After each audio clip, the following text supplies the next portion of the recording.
All right. Hello, everyone. Welcome back to the SDR Hotline. We have a special guest with us today, Roderick Jefferson, for the first episode for Sales Blacker, knowing that it is Black History Month this month. So as a reminder, my name is Gabrielle Blackwell. I'll be your host, per usual. But this is not about me. This is much more about Roderick and what we have to learn from him today. So Roderick, just to start off, would you be open just to introducing yourself and who you are? Absolutely. But before I do that, I would be remiss if I didn't say this. I am absolutely honored to be the first guest in Sales Blacker Month. And I want to kind of edit what you just said. It's not about you. It's not even about me. It's actually about the audience we're talking to and what we can share with them to make their journey easier. And so if we can do that conjointly, then I feel like we both walked away from this thing successful and they get what they need and we can give what we have. I love it. So on the intro, as you said, I'm Roderick Jefferson. I'm the CEO of Roderick Jefferson and Associates. We are a sales enablement and sales coaching firm. A little bit on my background. I started as a BDR years ago. So I got mad love for BDRs and I understand how hard the job is. And I want to give you everything that I can to make your journey more successful and hopefully learn from where things worked and didn't work for me. So as I said, started as a BDR, did really well there, got promoted to AE, went to President's Club a couple of times, did all that fun stuff, and then got promoted to sales leader. Turned it down because I realized I actually loved the process of selling more than I did taking down big deals. I know it sounds crazy to some people. And so from there, I talked myself into a new role of regional trainer at the time and kind of rolled from there. And along my career, I've been incredibly blessed to be at some great companies at the right time. I have run sales training, sales enablement, sales effectiveness. It's been a number of things at Siebel Systems, Network Appliance, Business Objects, eBay, HP, Oracle, Salesforce, Marketo, prior to me starting my own gig 3 years ago. So a couple of decent companies in there that might actually make it and be all right. I love it. Also, if you're here tuning in, feel free to drop a note in the comments, say hello. If there's any questions you want to ask along the way, we'll be sure to bring those up as well. You saw me do it, just subtle flex.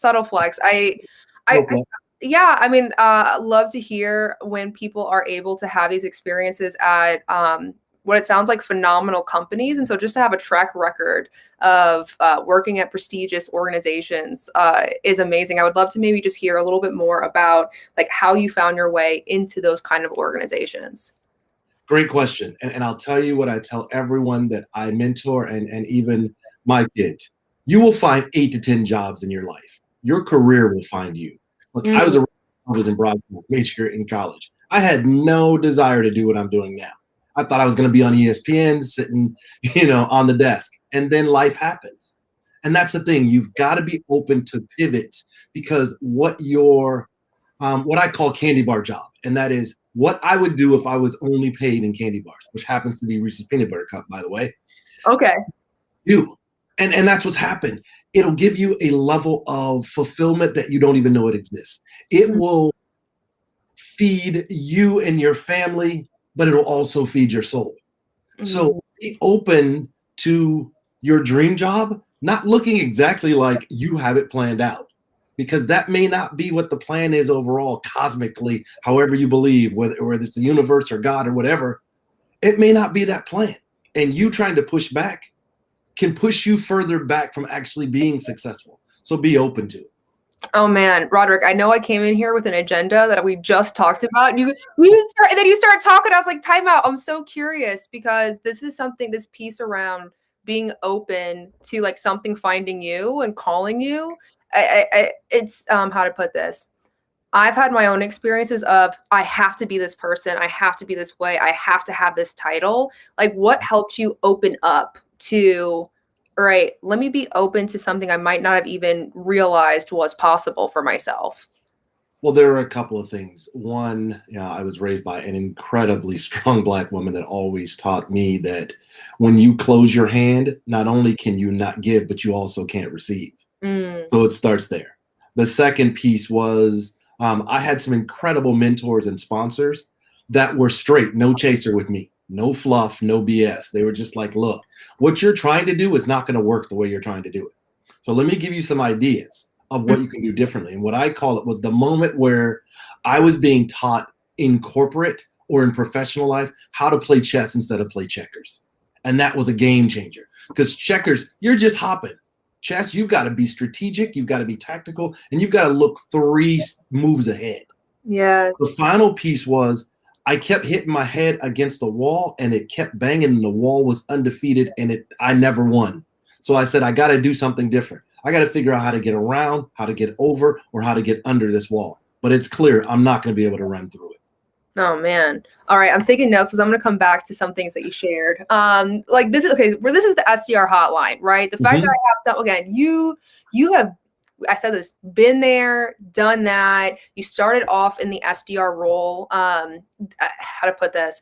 I've been working in sales development for like 6 years now, and I've been responsible for like onboarding, training, and enable SDRs. And I also recognize that that's not always like the number one focus.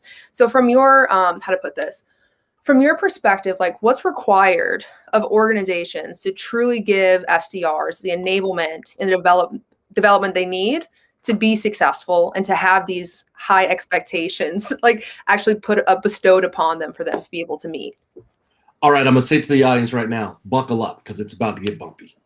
I'm going to give you everything that I've got on that one. And it starts with this. First of all, let me explain enablement, because it's not just training. It's really about getting the right people in the right conversations with the right tools at the right time, and ultimately leading to increased revenue, accelerated productivity, and then finally customers for life. And it starts at the BDR level. Right? I'm not saying that BDRs are what will break or make a company, but I'll tell you this. Poor or lack thereof of getting BDRs prepared will ensure that you build a big, beautiful house with a short hallway that these folks are going to tread out of. Here's what I want to say to my folks in corporate. We all understand the primary role of the BDR and the SDR, right? It's to qualify or disco leads in the initial stage of the sales cycle. What we've got to realize as folks that are bringing BDRs in, and especially in my role in enablement, is we need to keep in mind that the BDR role is generally the entry point into sales, and sometimes even into the corporate environment. So that means we can never assume that things are obvious, unless, of course, we want to set the new hires up for failure, because everything that they learn will come from a mix of sales enablement programs, peer learning experiences, and conversations, right?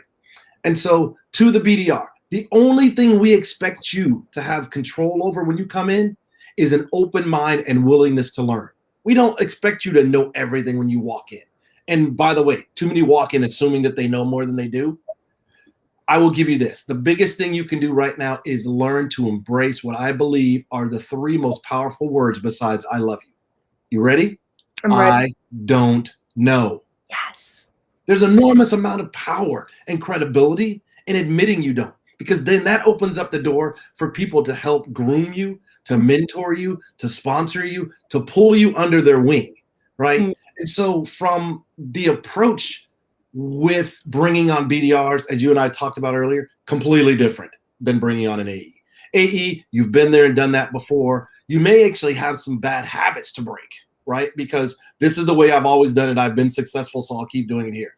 BDR, nope. It's a learning experience. Every day you should walk away, and I always did this when I was a BDR. End of the day, at 4 or 5 o'clock, I blocked out that half hour for myself, and I said, what did I learn today? What can I take forward with me, and what do I want to leave behind? And so let me talk about how I approach enabling BDRs completely different than my AEs, my leaders, my SEs, my CSMs. First of all, I always take an academic approach. And I have to remember that this is usually their first or maybe second job after completing their college degree. And they're accustomed to structure, predictability, and even a consistent syllabus. You know what you're going to take freshman, sophomore, junior year, unless, of course, you're like me and you change your major a couple of times. But I digress, right? So I recommend following a similar process within the sales enablement onboarding design. Why not give them a syllabus and say, here's what we're going to do, and it's what we call a guided learning path, right? You're going to do this, and you're going to do this, but not the what. Why is this important? What are you going to learn, right? I start every conversation with 2 things. I put in my mind, what do I want them to think? What do I want them to feel? And then what do I want them to do out of every conversation that I have? The other thing I do with everyone broadly, but especially when I'm talking to BDRs, I start with a 3-part question. And it starts this way. Do you want me to listen? Do you want me to coach? Or do you want me to fix? Let me say that again.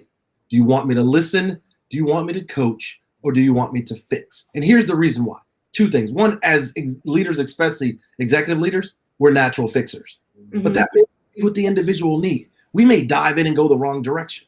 The second and most important thing is, as a leader, I'm telling you, this conversation is all about you. I tell you what ears to put on. Do you want me to listen? Okay, I'll just sit back and let you go. Let it ride. Do you want me to coach? That's, hey, I've tried this and you've been there and done this. How have you seen it work and not work? It's equally as important. My mom used to say, we learn how to or we learn how not to. Either way, we learn. And the third piece is fix. I've done everything within my power I know how to do. Just tell me what I need to go do. Yep. And that changes everything. The next thing is we have to teach BDRs that, let's be honest, sales is a number game. There's what I call the Mendoza line, right, of sales. You're either above it or you're below it. The thing I love about sales, especially as a BDR, there's no gray area. I hit my numbers. I turn those MQLs into SQLs or SQOs. I did what I needed to. I advanced the sale. I'm getting groomed. I'm moving forward. I may want to move into an AE role. I may not. The next thing is always, always, always do informational interviews. They are the most non-threatening thing on the world. And for those that don't know, informational interviews is just simply reaching out to someone that is doing really well in their job and finding out 2 things. What do you love about it and why? What do you hate about it and why? And that way you can learn from that and take it, right? And then the next is we have to remember that SDRs are newbies, not just to the company, but as I said earlier, sometimes to the corporate environment. So the faster that they feel comfortable with the onboarding program and process, the faster they will assimilate into our company's culture and then immerse themselves in the onboarding content. This means that our content as enablement folks should start at a fundamental level and then progressively work towards key components of doing their jobs in the real world. And I always tell people, stay away from acronyms, because I've been in a number of companies where the same acronym can mean 8 or 9 different things. So the goal to me is provide a baseline of knowledge so that they don't have to run to Google every 15 minutes and try and figure out what you're saying.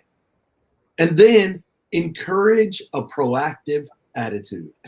As one of my mentors, Tom Mendoza, who is the chairman of NetApp, excuse me, used to share with me repetitively. As I said, the only thing we expect from BDRs and SDRs is a positive attitude and a willing to learn, because the only thing that you can actually control right now is your attitude. So it's your job and it's my job to foster both of those qualities. That's what I got for you. I love it. There's a couple of things that it's kind of like bookends of this conversation, right? Where there's the most powerful piece, the most powerful 3 words that you can say is "I don't know," and then match that up with, right, encouraging a positive attitude and that willingness to learn. So I feel like they're like that's kind of like tethered together in that way. One, how to put this? So like I'm managing SDRs. I have a team of 9 people on my team now. Congrats. Thank you. Yeah, they're awesome. I freaking love them.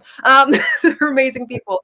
And one of the things that I recognize in the one-on-ones that I'm having with folks is this reluctance or apprehension to say, I don't know.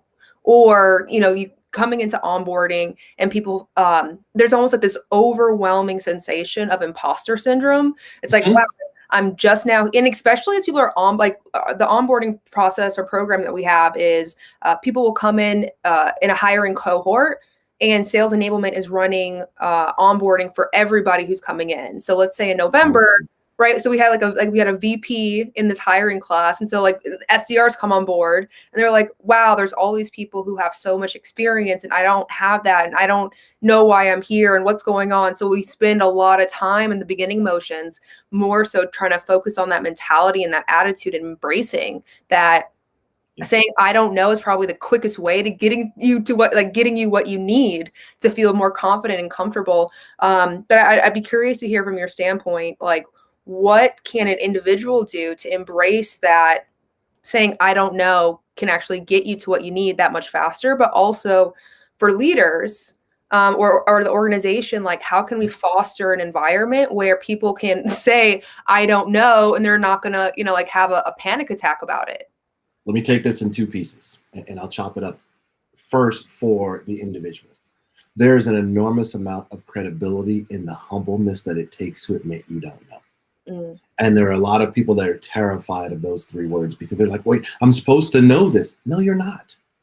And when you humble yourself to admit you don't know, now that is the first step to being open to learning new things. It's also something that we admire as executive leaders and as leaders. And that's someone that's humble enough to step back and admit that, because that's a hard thing to say at any level. And I'll tell you, it becomes progressively harder to say as you move up in your career. But by saying that, it says, I'm someone that is open, that you can groom, that you can potentially mentor, that you could even potentially sponsor. And we'll talk about that a little later. Yes. Let's talk about now from the executive teams. When you find in the leadership team, even at manager level, first of all, that three-part question that I said, do you want me to listen, coach, or fix? That is an enormous step towards de-escalating fear for people. It brings that wall from here all the way down here. Because not only am I saying this is about you, but I'm also saying to you, I'm giving you permission to make mistakes and fail. Not enough leaders say that. We think it because we know it's going to happen. If more of us articulated that, think how as a BDR you'd be like, okay, I'm going to mess up and it's okay. I'm not worried about my job. I'm not going to get written up. I'm not going to be put in this category where they think I'm incompetent. No, I've always said is if you are not making mistakes, you're not trying hard enough. I love that. Thank you. No, thank you so much for that. Because there's this, I'm over here taking so many notes. Thank you. I am so honored. Yeah, like sales enablement, but I'm like, this to me is like a leadership 101 class, like a crash course in how to create those spaces. What are the behaviors that I can demonstrate to allow people that experience of, I don't know, and understanding, like I literally wrote down, I don't know equals I'm willing to be open and willing to be groomed. So, no, I think that's an absolutely beautiful thing here. Well, before we leave this, let me double tap on something for the leaders. It's up to you to embrace not only their newness, but the fact that you are really the first example that they see coming into a corporate environment or into a company if there's their second or third or fourth job, right? So it's up to the first line managers to own the adoption, the execution, and the modeling of positive behavior. So like yourself, you're a BDR manager. What's important to you is imperative to your team. They're going to be just like we were as kids, just like my kids were smaller. They're not going to listen to what I say. They're going to watch what I do. Yeah. And so if I'm giving this positive reinforcement of mistakes are okay, keep swinging, keep getting those at bats. And then I also, and here's a hard one, I come into a team meeting and go, team, I'm going to be honest with you. We're going to close the door. This is our family. I'm about to tell you I messed up, and I messed up bad. But I'm also going to show you how I rectified that. You know what that says to them? Oh, this person admits that they mess up. It's okay for me to admit that. I don't have to go and try and hide something. It's like, you know, the wife that buys from Amazon and keeps things in the closet and be like, oh, this old thing, I had this, right? Now, to the corporate environment, when someone says that they've made a mistake, but then they come back with a learning opportunity of either how I fixed this or how I was unable to fix it, so don't step in the same hole I do, you move from being a manager to becoming a coach and a leader. Yes. Yeah. You know, thank you for this. Reminds me of something I wanted to kind of expand upon a little bit, because you talked about this question that leaders can ask or managers can ask, which is, it's like, what are you needing from me right now? Or what are you needing in this moment? Right? Do you need me to listen, to coach, or to fix? How to put this? I think about my own experience of, I didn't know how to differentiate or discern between the three. It was basically like all I knew how to do was fix. The end, right? So I've just now started to implement the questions. Hey, like, Do you need me to listen? Do you just need a vent right now? Do you need to brainstorm this? Like, do you want to just like chit chat about it? Or do you want me to or do you need a solution? Like, do you need to tell me what to do? But like, what That's why that question's so powerful. So powerful. But it took me generating an awareness of the differences even between those three things, like between coaching and fixing. But would you be open to sharing like how you see, like what, how do these three things like show up? What does it look like specifically? Yeah. So for examples, when you're saying, do you want me to listen? Get off your phone as a leader. Give them your undivided attention. Make that eye contact. Let them know that you actually care about them as an individual. Look, there has never been a time like today where leading with humanity and empathy has meant more. Think about this conversation now. We're inviting each other in a discovery and qualification session into each other's homes. Yep. You need to talk to your BDRs about how to approach even Zoom calls differently, right? Do you want me to coach? That's an opportunity to say, you know what? Good job. And it's the old sandwich. Give them something good, give them something to work on, and then give them something good to walk away with, right? And so that's a good job. Here's where I've seen this work or not work. Nothing is always, so feel free to take a swag at it. If it doesn't work, come back and let's think about this again. You hear the last piece? There's your action. I want to know if this worked or not, because I want to know if this is the best practice I can share across my team, or if this is something I should let them know. We tried this. Yeah, it didn't go across too cool. Don't do that one. Yeah. The fix piece. It is all about, let me tell you how this can be done. I don't ever say, go do it this way, or I did it this way. The when I did it, how I did it is not as important as why you need to do something. So give them direct feedback, no chaser, no fluff. Yeah. But at the same time, don't assume that they're going to be able to do it exactly like you. I talk to leaders all the time, BDR leaders, sales leaders, executive leaders, and I always give this analogy. I'm an old basketball player, so I use this. Michael Jordan, Larry Bird, Magic Johnson, Isaiah Thomas. Arguably some of the best players in the history of the NBA. Undeniably, and not even arguably, some of the worst coaches in the NBA. Why? Because they were so elite that they assumed that the people on their teams that they were coaching would be able to do it. Look, I did well in basketball. I was never going to be Jordan. I could practice 20 hours a day. I was not going to be Jordan. But what I could do was watch what he was doing and emulate the pieces that my skill set would allow me to do, and then figure out how to up-level my skill set to be able to do some of the harder moves that he did. Some you just have to realize you're not going to get to that level. And you know what? That's okay. No, that's amazing to hear. I grew up playing basketball and volleyball, but one of the things that I remember about the best coaches that I had was they could break things out into little tiny simple pieces. They made success accessible, is the best way to put this. While you have some coaches, quote, like, finger quote coaches, who they're just, it's not, I don't know if it's naturally, like, it's like, I don't know if they're naturally talented, like inherently talented, but there's not that awareness of how to make that success accessible. So when they come in, like, oh, why can't you do it? And I'm like, I don't know. Like, I don't know how you're doing these things. Like, and that's the other thing, is the example of doing it, right? While let's stay with this basketball analogy.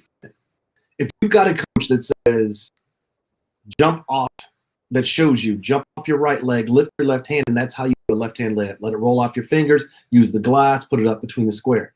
And then you say, okay, coach, well, show me.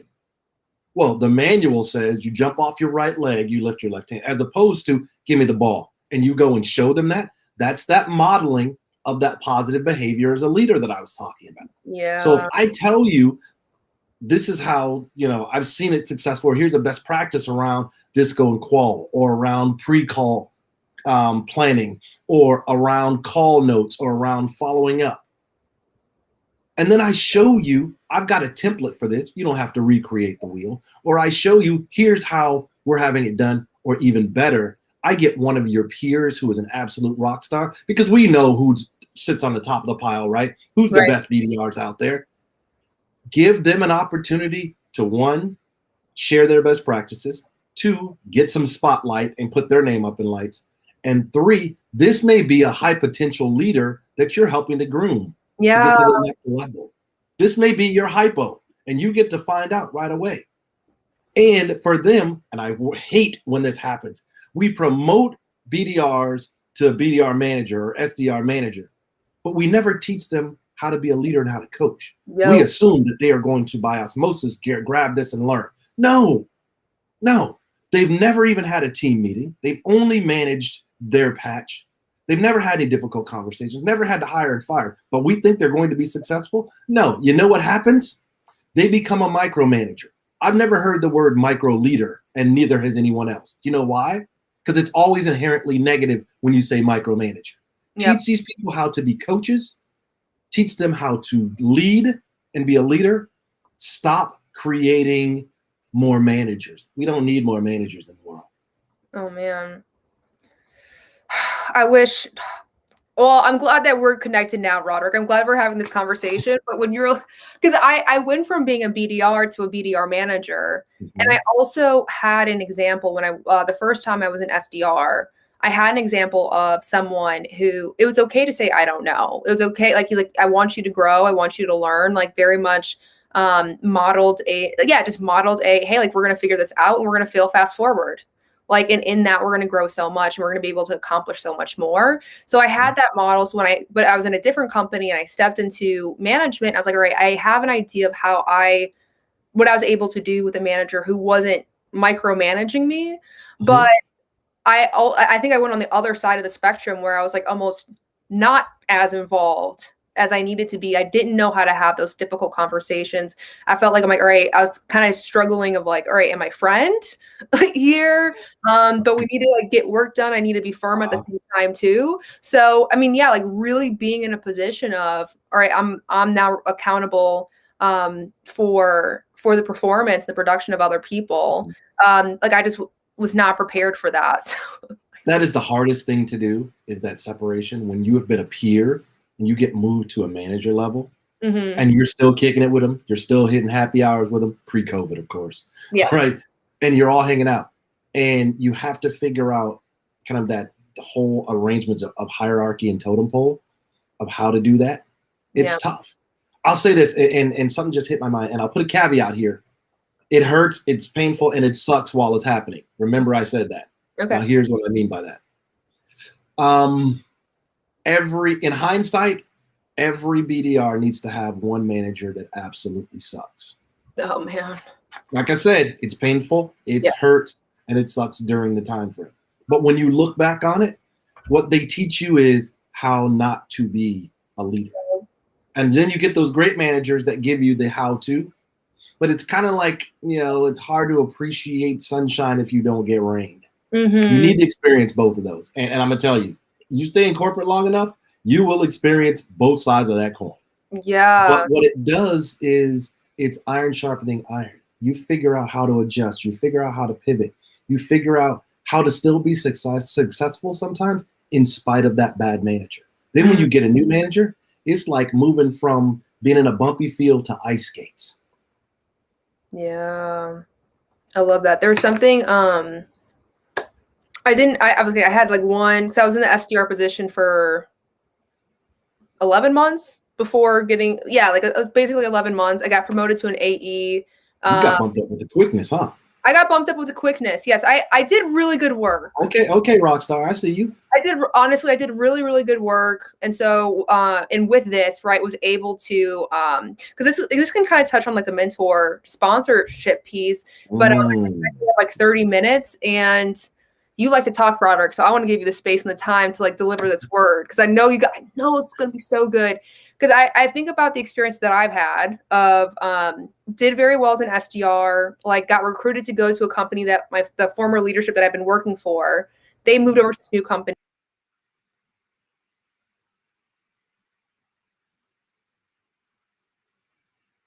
I get into SDR leadership, right? And I've been, I also had the opportunity to handle or do sales enablement as well.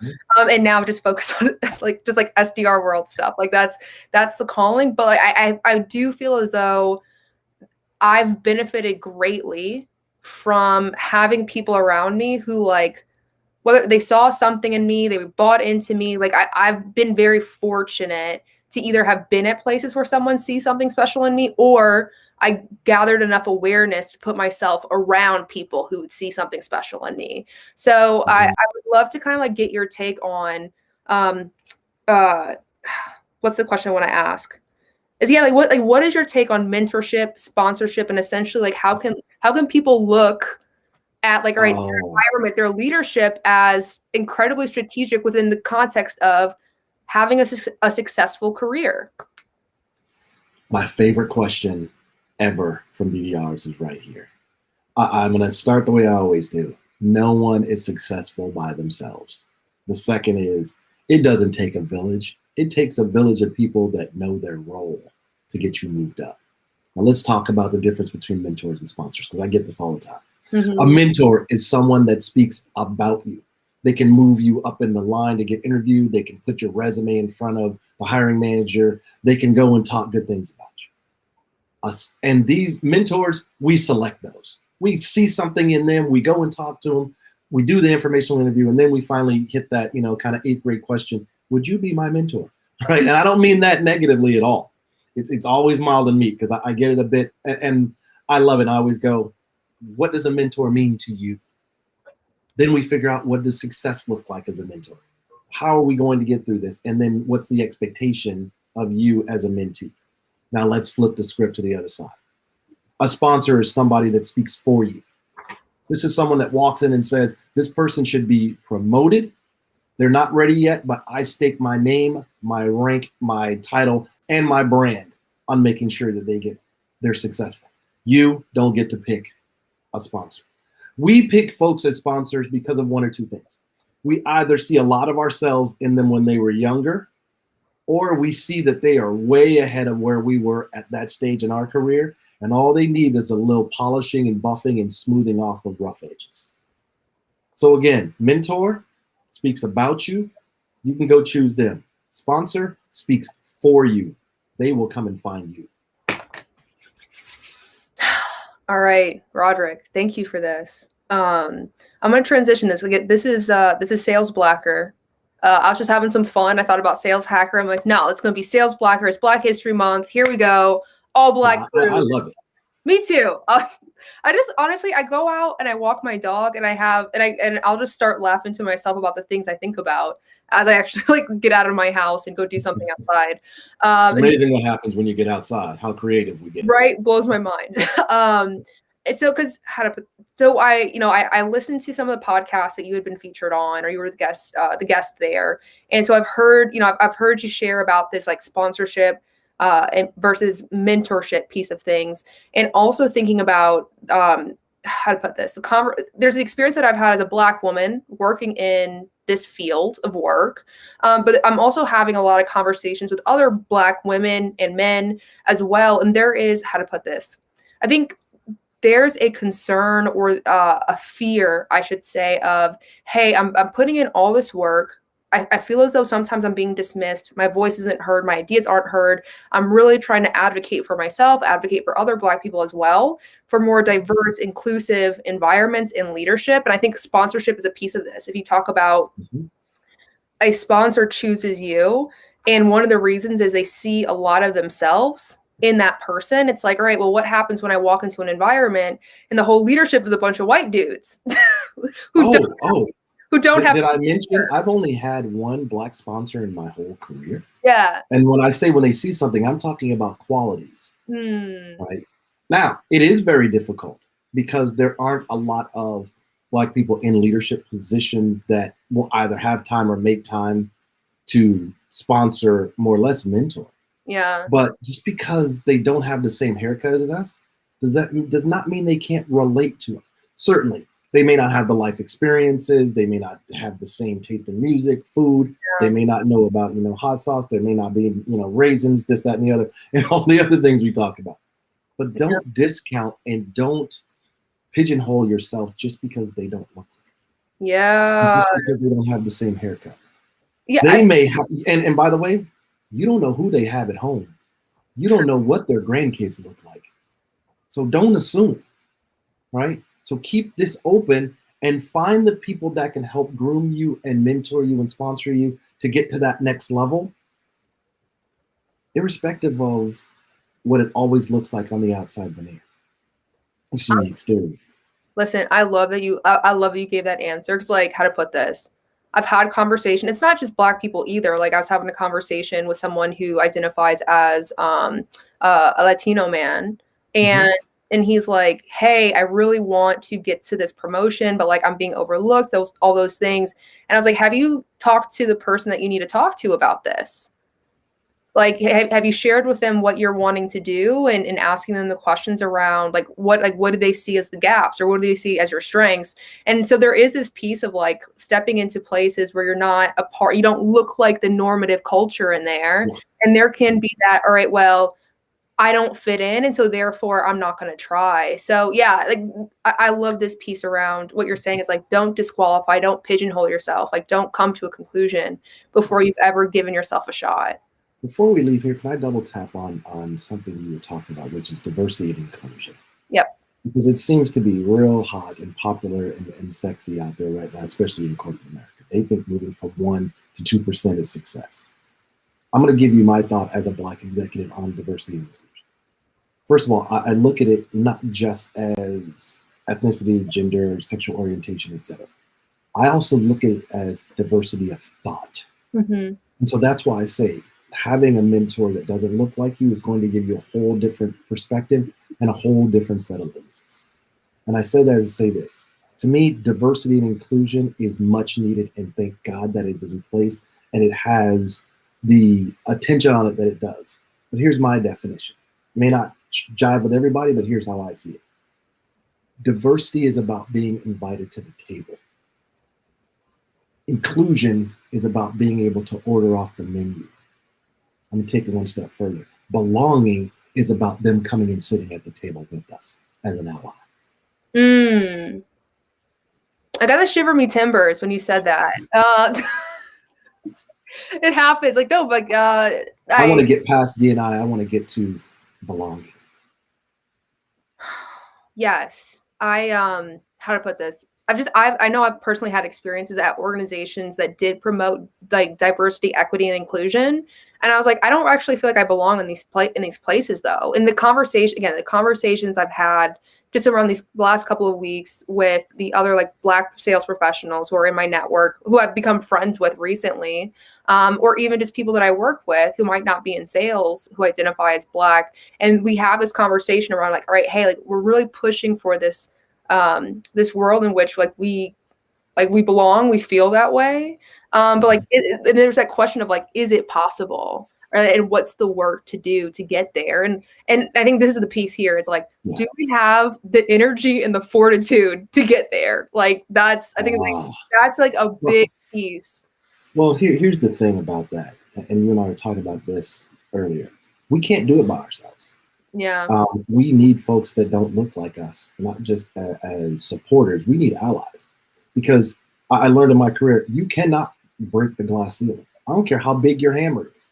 You have to have somebody on the other side of that ceiling reach down and pull you back through it. And so I'm going to talk to companies now and to leaders that are out there. When we're talking about diversity and inclusion, it's great that you're putting your numbers on your website and this, that, and the other. Yeah, that and $7 will get you a latte, though. Let's be real. What I look for when I go into a company, first of all, I instantly go find who owns D&I, and I say, I'd like to join your D&I committee. Because you have to have somebody that looks like me to be able to relate to other people. I'm going to be honest, a white female running D&I is going to be difficult. Not that it's not possible, because like I said, don't discount, you never know who's at home. But when you're looking at somebody like me, especially if you don't have a lot of people of color in your leadership executive team, when someone comes in, you're instantly going to gravitate to that person. Yeah. Right? So to the companies, if your corporate website does not have people that look like me, whether I'm Black, brown, whatever it may be, sexual orientation, I'm going to put it all in there. If you don't reflect something that looks like me, not only are you saying I'm not welcome, you're saying I'm not wanted. If You've got your corporate presentations, and I look at all of the pictures, and I don't see anybody up there that would have grew up in my neighborhood with me. You're saying, I'm not wanted, I'm not welcome here, and it's probably best you leave because you're not going to be ultra successful. If you've got an entire executive leadership team and also board that looks nothing like me, what you're saying is, I shouldn't even aspire to move to that level because it's not going to happen here. We can talk all we want to about diversity and inclusion as leaders, as executives, as companies. But until we have allies that step up to help us, until we have companies that truly embrace the belonging, coming, sitting at the table part, not just the ordering off the menu and not just the being brought to the table piece, nothing will change. And we have to change this because America is becoming browner.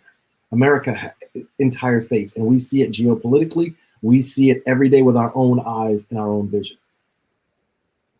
At the SDR level, you have an opportunity to impact culture more than you know. What's culture? Culture is what happens when no one is watching. If you are a leader like yourself, Gabrielle, of teams, you have an opportunity to impact the culture. You also have an opportunity, like I do at every company I go to. I go to our recruiting group, and I go, where are we recruiting? And they go, oh yeah, we go to the top 10s, we look at Cal, we look at North Carolina, we look at Duke, we look at UCLA. And I'm like, are we looking at HBCUs? Right. I had one say, what's an HBCU? And I was like, okay, I'm in the right place and the wrong place, but we're gonna work this thing out. Right? I also say, what are you doing as far as my brown brothers and sisters, not just Black folks, Asian, Latinx, etc. Because I want a melting pot. I don't want to be in any company where everybody looks the same. I don't care what that saying is. And someone just said, diversity of thought is so important. No, it's not important. It's imperative. Because if you don't have the diversity of thought, your company will die. Why? Because everyone will have the same haircut. Everybody will walk, talk, and think alike. And eventually, that will die. I told you to buckle up. I'm about to bring some fire. Listen, I'm glad I got, what do you got, the fire extinguisher? It's right behind me. I came prepared. I came prepared today. Because I'm like searching for the question that I would want to ask here. Is there there's something important that you're sharing? Like I think for myself, I'm like, right, yes, sales Blacker. I want to see more. I want to see more Black people. But I also am like, all right, but I don't need it to be like, all right, either white or Black people. But it's almost just like completely reframing this idea of a normative culture in these spaces, where it's like where you have folks who are marginalized because they are deemed the other, but instead, yeah, that's kind of beautiful melting pot that's there. So I'm just over. Look, I'm not Pollyannish. I'm not over here thinking that everything is unicorns and rainbows. I know it's not. Yeah. Because it took me longer in my career to get to the level that I'm at now than I feel like it should have. And a part of it was, I know it was my skin color and my haircut. Yeah. So I don't want to put this out there and make everybody go, hey, you know, he just says, no, let's not pretend. I've hit the concrete. I know it's undefeated. I've scraped knees. I've scraped elbows as well. As I said earlier, I ran into that wall far too many times. Mm-hmm. But what I did realize is change is something that happens every day. And it happens in small steps. And sometimes it happens in big swags. Embrace both of those. That's why I say at the end of every day, stop and make that list for yourself. What did I learn today? Was I successful, and what does success mean? And what can I take from today to be better tomorrow? Oh man. Roderick, thank you. Seriously. Thank you so much for this. I don't know. I'm over here like I'm gonna meditate on this. Like those are gonna be the questions I ask. I'm like I'm just thankful for being able to have this conversation with you and to be able to share like what you had to share today with like a broader audience as well. Like I've taken so much away from this. I hope that the audience has as well too. This is recorded. It'll be on LinkedIn. So like other people will tune into this. I know we're probably kind of be wrapping up pretty soon, but I would love to hear, Roderick, like anything exciting going on, any news that people should be aware of on your end, things they should be looking out for potentially. Thank you for that. Before I jump into the whole self-marketing, I want to say again, I am absolutely honored and humbled to be your first Sales Blackwell guest, and I hope that I have set the bar for Larry and all those that are coming behind me, because in that bar I've set, I hope that I am the floor, not the ceiling.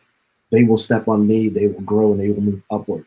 So I implore everyone that's listening today, listen to all of those, because you're going to get a different piece. It's like a gumbo, right? We all drop a little piece in there, and pretty soon you got a real tasty dish. I'm just one of the pieces of seasoning that are going into your gumbo, but I'm honored to be able to be a part of that gumbo and to give back to our people in a time that, okay, Black History Month. Black History Month is 365. Let's keep it 100. Yes. But we will take this moniker that they've given us, and we will make the best of it, and we'll make it move forward. Now, to answer your question, I'm excited about my baby. I have a book coming out. And the book is coming out next month, end of month, actually, or early next month. And actually, the things I was talking about the BDR, I was actually reading directly from some excerpts from my book about how to enable the things I was talking about earlier. If you are interested in the book, and it's about sales enablement, but it's truly a leadership book on how to be successful, how I moved up the ranks, and I'm giving away, you think you got fired today, I'm giving away everything I've got in that book. If you'd like the book, send an email to info@roderickjefferson.com, and my team will then get back to you, get you on the pre-sale list. And when it comes out, you're going to actually get a hardcover book for the first 300 folks. After that, we'll go soft copy, we'll go ebook and all that. But you will get a signed hard copy book. Yeah. And so that's one. The other piece is I'm excited. I have released a course on Udemy called The Art and Science of Sales Enablement. I'm blessed. It's become a bestseller now in 40 countries and like 15 languages or something crazy like that. I'm always amazed by those things. I kind of go, really? Me? I'm just throwing stuff out there and I hope something sticks. But those are the two. And also, if you'd like to get a hold of me beyond here and you want to follow me, you want to catch up with my content, you've got questions. Oh, man, if you can't find me on social media, you are not trying. So let me give you the rundown. On LinkedIn, Roderick Jefferson. On Twitter and on Facebook at The Voice of Rod. You can email my company info@roderickjefferson.com. You can hit me at our website at roderickjefferson.com, or you can hit me on Insta at Roderick_J_associates. I said, if you can't find me on social media, you ain't really trying. Well, Roderick, honestly, oh man, this has been such a gift. I think this, I mean, every episode is a favorite episode, but like for this moment, like right now, so thankful for your presence, for your word, for you having had the experiences that you had, that you can be equipped to share the word that you've been able to share. I'm already on that list. I think I got on there like right away as soon as I thought there was a book coming out. You were on the book pre-sale list, and you got it. You heard from my team right away, didn't you? Yeah, I did. I even had a little special gift, because I'm giving away a discount to my course for pre-ordering the book. Listen, I'm trying to help. Look. That's a big piece. I know we're wrapping up, right? But so for everyone here, I think one of the things that I know I had learned, or an encouragement that I had received when I was an SDR was someone had just shared with me, like, you're doing so well on your own. What can unlock so many opportunities for you is when you figure out how to operationalize your own success. I told you this on Monday, Roderick, right? But I love this, where you're like, hey, listen, I'm just throwing stuff out there, but it's like, so many people would probably be spinning around, like running around with chickens with their head cut off, if not for you just being open to sharing what's worked for you and being just being open and making success accessible. So thank you so much for everything you do, and you just being yourself, and sharing the word today, and like sharing your books and podcasts, all these other things. Like, so many people benefit, and we're so lucky. Like, the world's so lucky to have somebody like you around. I'm just blessed. And I told you, I'm an average man with a great platform to be able to help others. I want to leave the audience with this. You need to own your own career. Never allow someone else, not your boss, not your CEO, not your parents, no one else to drive your career, because no one has the vested interest in it that you do. Don't hope that you're going to get in the right company. Don't hope that you're going to get the right manager. Don't hope that you're going to be successful. Don't hope that you're going to get promoted. Because, Gabrielle, if you've seen anything that I put up, my hashtag is #hope is not a strategy. That's all I got. Done. All right, Roderick, thank you so much again. For everyone who is here, who's participating or just listening, thank you so much. Yes, next week for Sales Blacker, we have Larry Long Jr. After that, Chantel George, and then Morgan J. Ingram, who's coming on board. But again, Roderick, thank you so much for kicking us off. It's been beautiful. My absolute honor and pleasure. Thank you.